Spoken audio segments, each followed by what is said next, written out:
IMF 외환 위기가 닥쳤을 때 엘리트 회사원들이 사표를 던지고 한의대에 도전하던 시절이 있었죠. 전문직의 고수익이 보장됐기 때문인데 지금은 달라졌습니다. 왜 그럴까요? 이슈 뉴스 먼저 박대기 기자가 한의원이 처한 상황을 취재했습니다. 지난달 문 닫은 한의원 자리에는 침대만 덩그러니 남았습니다. 투자한 시설비를 안 받겠다며 이른바 공짜 매물로 나왔지만 팔리지 않아 결국 한의원은 철거됐습니다. 환자가 별로 없었다고 저희도 여기 이제 올라가서 치료받는 직원들이 있었는데 한가했다고 하더라고요. 손님 많다는 지하철역 앞 한의원도 폐업하는 곳이 속출하고 있습니다. 몇 주 전까지만 해도 한의원이 들어서 있던 자리입니다. 권리금 없이 매물로 나왔지만 한의원을 하겠다는 사람이 없어 지금은 이처럼 텅 비었습니다. 헐값에 팔린 한의원은 몇 달이면 다시 문을 닫아 애물단지가 되고 있습니다. 경영이 잘 돼서 몇 년을 끄는 게 아니고 주인이 바뀌면서 이렇게 가는 거죠. 그 수지타산이 안 맞아서 적자가 되니까 바뀌는 거고. 한의대 졸업생들이 일자리를 골라가던 것은 옛말이 됐습니다. 한 사람 뽑는데 30이 몰려가지고 경영률 30대 정도 되서 뽑게. 근데 잘 어렵게 구해도 급여가 그렇게 많이 되질 않아서. 한의대생들은 문 닫는 한의원들을 보며 앞날을 걱정하고 있습니다. 네, 한의업계 사정이 녹록지 않습니다. 김나나 기자 나왔습니다. 김 기자, 매해 배출되는 한의사 수만 해도 꽤 될 것 같은데요. 네, 해마다 10여 개 한의대를 중심으로 750명씩 한의사들이 배출되고 있는데요. 그만큼 개업하는 한의원도 늘어야 할 것 같지만 현실은 그렇지가 않습니다. 지난 2007년에는 1,400여 곳이 새로 개업을 했는데 2009년에는 1,200곳 정도로 이렇게 점차 줄고 있는 추세입니다. 이런 와중에도 해마다 7,800곳씩 폐업하는 한의원이 생겨나고 있습니다. 그만큼 한의원을 찾는 사람이 줄고 있기 때문이겠죠. 실제로 전체 의료기관 진료비는 이렇게 해마다 늘고 있지만 여기에서 한의원이나 한방병원 진료비가 차지하는 비율은 불과 5.3%로 지난 2005년 이후 계속 감소 추세입니다. 한의원 매출도 신고된 기준으로 집계된 것이긴 합니다만 평균 2억 5천만 원 정도로 이비인후과나 피부비뇨기과 같은 다른 곳에 비해서 턱없이 적은 것으로 집계되고 있습니다.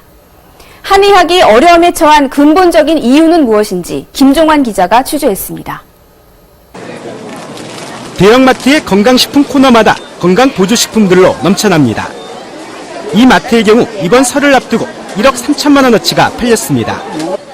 연 매출액도 해마다 30% 정도씩 늘어나는 추세입니다. 휴대라든지 그게 상당히 영리하다 보니까 뭐 약효라든지 효능도 큰 차이가 없는 것 같고. 이 피부질환 환자에게 한약을 처방하면 의사의 기본적인 처방만 받았을 때보다 환자의 부담이 5배 정도 늘어납니다. 대부분의 한약은 건강보험이 적용되지 않기 때문입니다. 한약을 찾는 사람이 갈수록 줄어드는 또 하나의 이유입니다.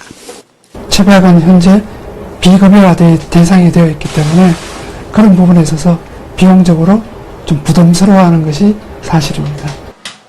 뇌경색으로 쓰러진 이 환자는 의사에게 응급처치와 정밀 진단을 받은 뒤 한방에서 침과 뜸 등으로 치료를 받았습니다. 이런 한양방협진은 한의학 발전의 가능성을 더 높여주지만 환자가 이중으로 진료비를 내지 않도록 보다 구체적인 제도가 마련돼야 합니다. 한방과 양방의 협진에 있어서는 서로 어떤 상대방을 존중하고 신뢰하는 게 가장 우선이라고 생각이 됩니다. 네, 지금 스튜디오에 색색깔의 예쁜 음료들이 나왔는데요. 김 기자, 이게 한약이라고요? 네, 한약하면 보통 보기만 해도 쓴맛이 연상되는 검은 액체를 상상하실 텐데요. 이렇게 주스처럼 예쁘게 색을 입혀서 무엇보다 한약을 부담스러워하는 어린이들에게 좋은 반응을 얻고 있다고 합니다. 이렇게 다양한 방법으로 활로를 찾고 있는 한의원들을 취재했습니다. 이 한의원에선 매일 연주자들의 공연이 이어집니다. 한의학의 음악 치료를 접목해 음악이 마음과 몸을 이완시키고 침술 효과도 키울 수 있다는 것입니다.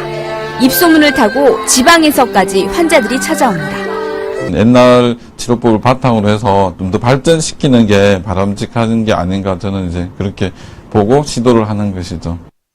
침과 경락만으로 가슴 모양을 바꿔준다는 한의원에도 여성 고객이 줄을 잇습니다. 가슴이 되게 컴플렉스였는데 그 수술하는 건 너무 되게 무서웠어요. 성장 비만 클리닉을 넘어 한의학의 영역 확장은 끝이 없습니다.